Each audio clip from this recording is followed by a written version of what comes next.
Ahojte. Čaute. Tak dnes znovu vyrážame s našim autostanom do Čiech a ideme do Adršpašských skál a Teplických skál.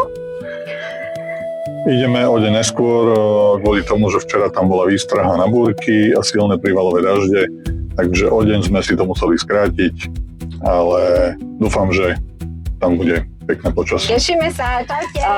Cesta by mala trvať viac ako 5 hodín. Podáme si nejaké 2 prestávky, pôjdeme sa niekde najesť a vychádza to, že okolo 6 hodín cesta, nevadí, tešíme sa.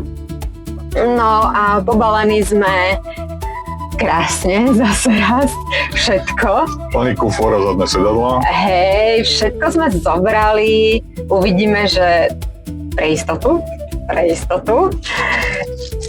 A uvidíme, čo využijeme, ale chceme využiť všetko, aj grill, aj našu panvičku na palacínky a proste spravili sme si taký nákupný zoznam a chceme využiť všetko, že by sme si troška povarili a uvidíme, ako to bude.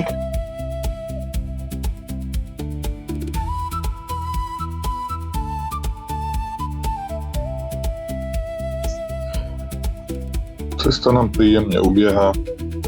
Uvažujeme, či druhý tím sa k nám pridá dnes alebo zajtra a popri tom zisťujeme, že všetko prichystané mäso zostalo v chladničke.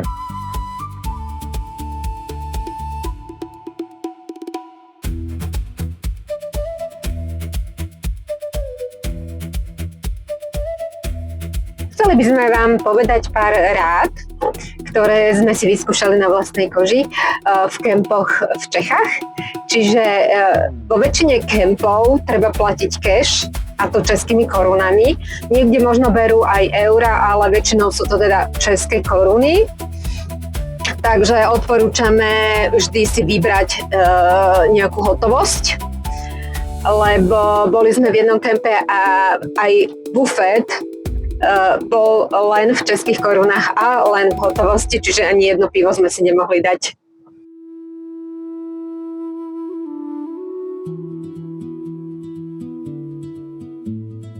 Tak naše cesty si vyberáme podľa toho, aby sme aj niečo videli z okolitej prírody, išli na nejakú turistiku a prípadne nejaký hrad, zrúcanina, aby to bolo niečo zaujímavé, aby sme neboli len v kempe a nič nerobili. Toto sú naše priority, máme radi turistiku a možno aj niečo pri vode, je pekné, romantické, ale aby to bolo spojené s nejakou aktivitou.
Takže konečne sme dorazili do kempu. Po 6,5 hodinách. Hej, cesta bola veľmi dlhá. Zažili sme zápchy, 2 pri Brne a neviem, ešte na ceste. 2-krát sme sa zastavovali, čiže 6,5 hodín, fakt dlhá cesta. A teraz sme sa konečne rozložili, ideme si spraviť niečo jesť, kúpili sme si nejaké kuracie mäsko. Kemp je pekný, taký po daždi, je to tu cítiť, že je to tak dosť vlhko. Ale tak príjemne, nie je ani zima, ani teplo. Hlavne, že sa počasie zlepšilo. Hej, už teda asi nemá byť také extrémne počasie, lebo včera sme počuli, že to boli extrémne búrky, aj s krupami, čo sme teda radi, že sme nezažili, tak sme boli celkom spokojní, že sme to odložili a išli sme až dnes, nie včera po obede. No a teraz si spravíme niečo jesť a dáme si pivo a pôjdeme spinkať. Oddychneme si na zajtrajšiu turistiku. No, takže tešíme sa.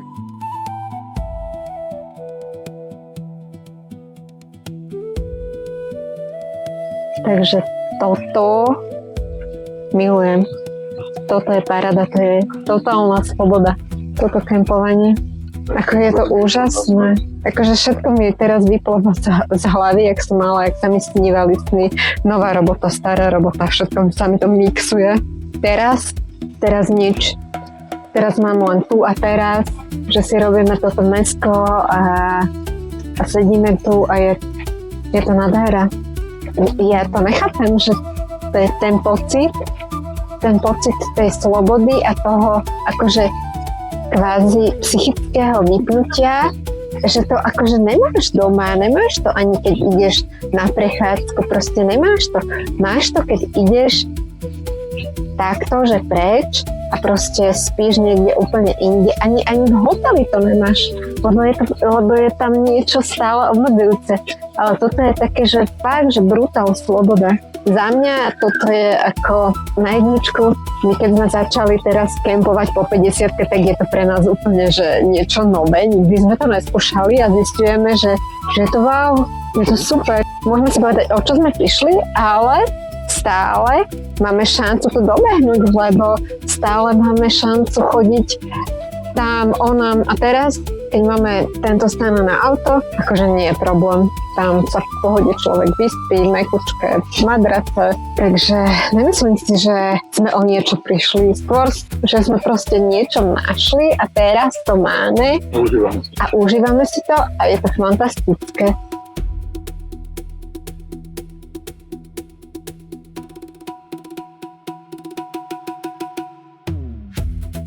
Najlepšie sú palacinky, ktoré sú pripravené v kempe na raňajky a takto som si na nich pochutnávala.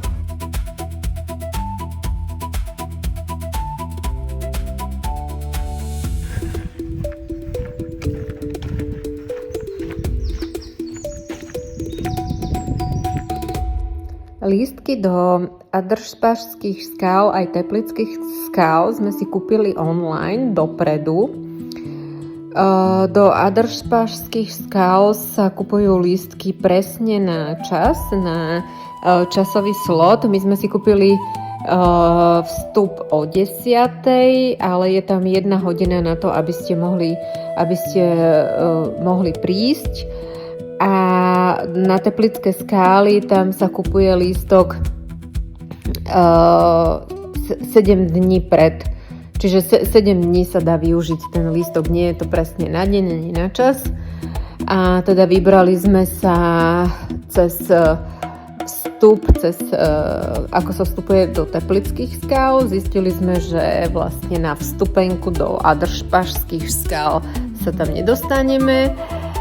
Ale už by sme nestihli ten časový slot, tú 1 hodinu, tak sme sa rozhodli, že teda pôjdeme do Teplických skál a odtiaľ pôjdeme do Adršpašských skál.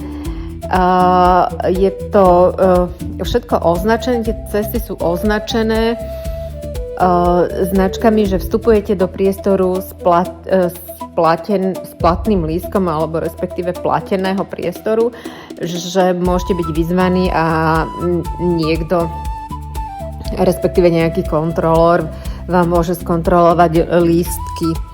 Tak sme sa rozhodli, že ideme takto.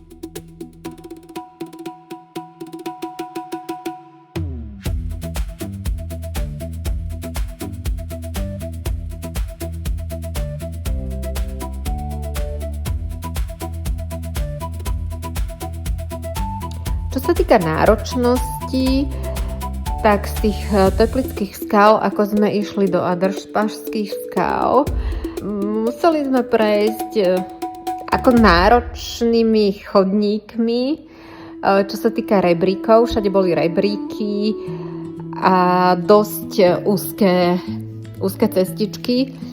Na mňa teda veľmi úzke medzi skalami a strmé rebríky.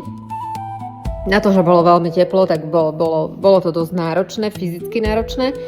No a vlastne my sme nešli ten okruh od hlavnej brány z Adršpašských skal, tak sme ani na začiatku nevideli ten hlavný vchod, tú bránu. Až na konci, keď sme sa dostali k východu.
Ráno nás zastihla krátka prehánka, po nej sme si urobili výdatné raňajky a mohli sme začať baliť.